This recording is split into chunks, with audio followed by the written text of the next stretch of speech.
ভাই আমার একটা ফটো দেন না, আমি এত বেশি নেতা সাথে ছবি তুলতে পছন্দ করি। ডাইরেক্ট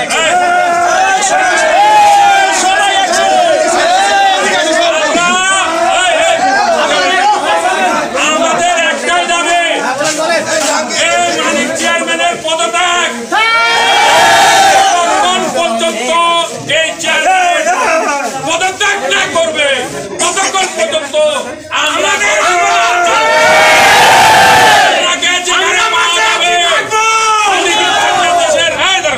বাংলাদেশের সম্বন্ধে জানা না উনি কিভাবে কালকে নিষেধ করছে, জেলা থেকে নিষেধ করার পরেও উপজেলা থেকে তালা মারার পরেও কিভাবে দুঃসাহস রাখে যে আমাদের এই কর্মসূচিকে বাউন্ডারি করার জন্য।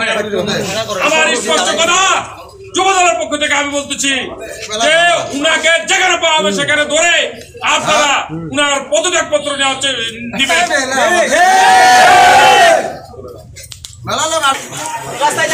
সম্মানিত সভাপতি বারবার কারণ নির্যাতিত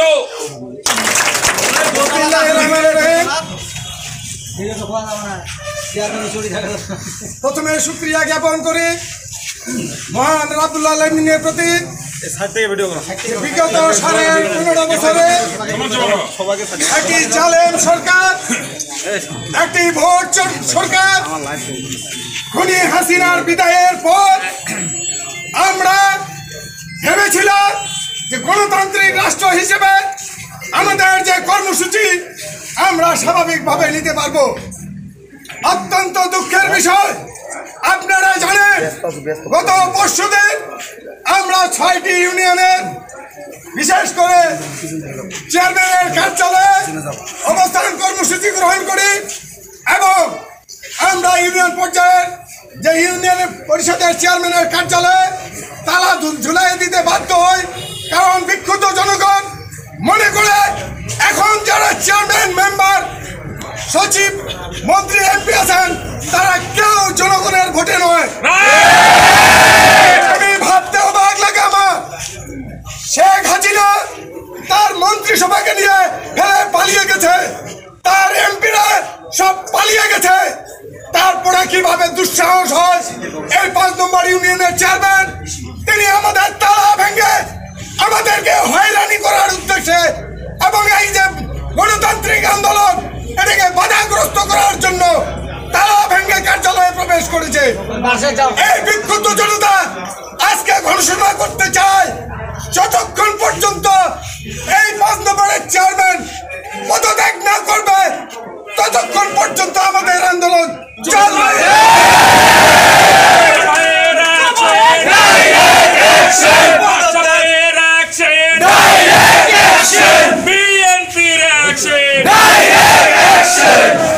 আমরা বলতে চাই এই দাবি শুধু বিএনপির নয়, ভোটাধিকারের দাবি এদেশের 18 কোটি জনগণের।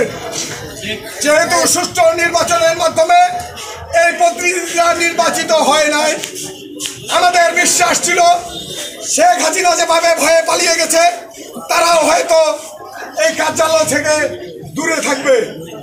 কিন্তু আমি বিশ্বাস করি একটা গণতান্ত্রিক রাজনৈতিক দলের কর্মী হিসাবে শুধু এটুকু বিশ্বাস করি, যখন কোনো গণতন্ত্রের দাবিতে আন্দোলন হয় সে যত শক্তিশালী হোক না কেন তাকে পালিয়ে যেতে বাধ্য করা হয়। গত 5ই আগস্ট দেশের মানুষ দেখেছে এই দাম্ভিক স্বঘোষিত প্রধানমন্ত্রী শেখ হাসিনা তার নেতা কর্মীদের ফেলে রেখে, তার মন্ত্রিসভাকে ফেলে রেখে, তার এমপি বা অন্যান্য নেতাদের ফেলে রেখে, এদেশের 18 কোটি জনগণকে ফেলে রেখে তিনি নিরাপদে প্রত্যাহার করেছেন। আমরা বলতে চাই এই দেশকে আমরা ভালোবাসি, এদেশের মানুষকে আমরা ভালোবাসি।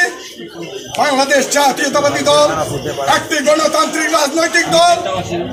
বিগত 15.5 বছর আমরা চেষ্টা করেছি, সকল গণতান্ত্রিক পন্থা অবলম্বন করে আমরা ন্যায্য দাবির জন্য লড়াই সংগ্রাম করেছি। এই লড়াই সংগ্রামে দেশব্যাপী হাজার হাজার আমাদের সহকর্মীকে গুলি করে হত্যা করা হয়েছে, হাজার হাজার নেতা কর্মীকে আওয়ামী পেটো বাহিনী দ্বারা নির্যাতন করা হয়েছে, হত্যা করা হয়েছে, খুন করা হয়েছে। আর চাই সুষ্ঠু গণতান্ত্রিকভাবে একটি সরকার নির্বাচিত হোক, এদেশে আবার মানুষ স্বাধীনতা ফিরে পাক, গণতন্ত্র ফিরে পাক, মানবাধিকার ফিরে পাক। এই জন্যই আমাদের এই আন্দোলন। আমরা আপনাদেরকে সহযোগিতা কামনা করছি। ভবিষ্যতে যে কোনো কর্মসূচিতে আপনারা আমাদের সঙ্গে থাকবেন এই আশা, এই প্রত্যাশা রেখে আজকের মতো এখানকার অবস্থান কর্মসূচি শেষ করছি। সকলে ভালো থাকবেন, সুস্থ থাকবেন, এই আশা, এই প্রত্যাশা রেখে এখনকার মতো বিদায় নিচ্ছি। আল্লাহ হাফেজ। বাংলাদেশ জিন্দাবাদ। শহীদ জিয়া অমর হোক। দেশনেত্রী বেগম খালেদা জিয়া জিন্দাবাদ। আগামী দিনের রাষ্ট্রনায়ক জনাব তারেক রহমান জিন্দাবাদ। সকলকে ধন্যবাদ। আসসালামু আলাইকুম।